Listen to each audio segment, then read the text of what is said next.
The Scarecrow's Wedding. Betty O'Barley and Harry O'Hay were scarecrows. They scared lots of crows every day. Harry loved Betty and Betty loved Harry. So Harry said, "Betty, my beauty, let's marry. Let's have a wedding, the best wedding yet. A wedding that no one will ever forget." Betty agreed, so they hugged and they kissed. Then Betty said, "Harry dear, let's make a list." "Just as you say," answered Harry O'Hay. So they wrote down the things they would need on the day.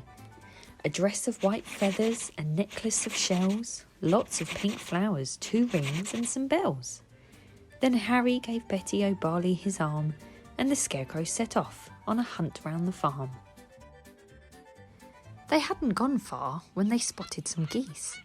"Oh geese, if you give us a feather apiece, you can come to our wedding, the best wedding yet, the wedding that no one will ever forget." "We will," honked the geese, and they each gave a feather. A spider friend offered to sew them together. "Hooray!" cried the Scarecrows. They hugged and they kissed, and they hurried back home and crossed dress off their list. Then Harry gave Betty O'Barley his arm, and they set off once more on their hunt round the farm. They hadn't gone far when some cows gathered round, and the bells round their necks made a wonderful sound. Ring-a-ding-ding, ring-a-ding-ding. "Oh cows, will you please come and make your bells ring for our wonderful wedding, the best wedding yet, the wedding that no one will ever forget?" "Yes," mooed the cows, "we can tinkle our bells."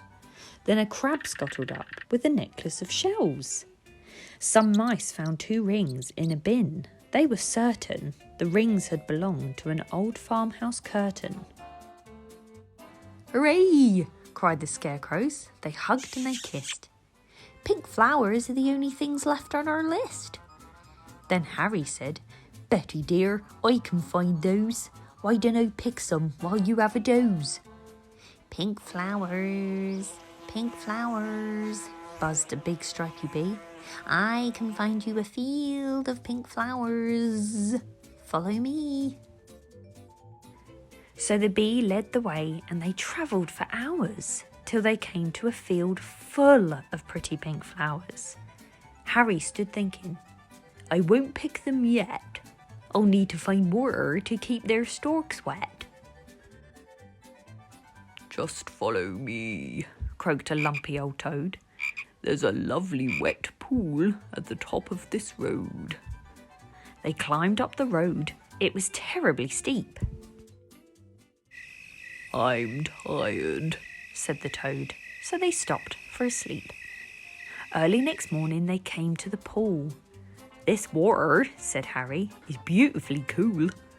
But now I need something to carry it in. A jug, or a vase, or a cup or a tin." "I think I can help," said a small squirrely snail. "I can show you the way to a very fine pail." So the snail and the Scarecrow set off on their way. But the snail was so slow. It took more than a day. Betty was worried. "What's happened to Harry? Where is the Scarecrow I'm planning to marry?" The farmer came by with a frown on his face, and he made a new Scarecrow to take Harry's place. "Good day," said the Scarecrow. "I'm Reginald Rake." He took Betty's hand and gave it a shake. "Together," he told her, "we make a fine pair. You're really quite pretty, apart from your hair." Then he jumped in the tractor and told her, "Hop in. I'm a really fast driver. Let's go for a spin." But Betty said, "No, I must wait here for Harry. He is the Scarecrow I'm going to marry. We're planning our wedding, the best wedding yet, the wedding that no one will ever forget." Reginald laughed. "You'll be waiting forever. Forget about Harry. I bet he's not clever." "I must be the cleverest Scarecrow alive. I can sing lots of songs, I can dance, I can drive. I'm dashing, I'm daring, I'm cool as can be. I can even blow smoke rings. Just watch me and see." and he took out a big fat cigar from a packet the farmer had foolishly left in his jacket. "But smoking is bad for you," Betty exclaimed. "Really, you ought to be feeling ashamed." "Don't be a fusspot," said Reginald Rake. "My smoke rings are staggering, make no mistake." He struck up a light and he tried hard to smoke, but straight away he started to splutter and choke. What happened next was completely unplanned. The lighted cigar tumbled out of his hand.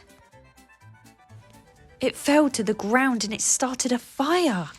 Betty screamed, "Help!" as the flames flickered higher. But Reginald Rake said, "I'd better be off," and he bounded away with a terrible cough. Then suddenly, who should appear on the farm but Harry O'Hay with a pail on his arm. "Betty," cried Harry, "my own future wife." He poured on the water and saved Betty's life. Then they picked up the flowers, they hugged and they kissed. And they said, "Now that's everything crossed off our list." So Betty O'Barley and Harry O'Hay wed one another the very next day. And everyone, even the snail who was late, said, "Don't they look happy? And don't they look great?" This they agreed as they sprinkled confetti on Harry O'Hay and his beautiful Betty is the best wedding ever, the best wedding yet, the wedding that no one will ever forget.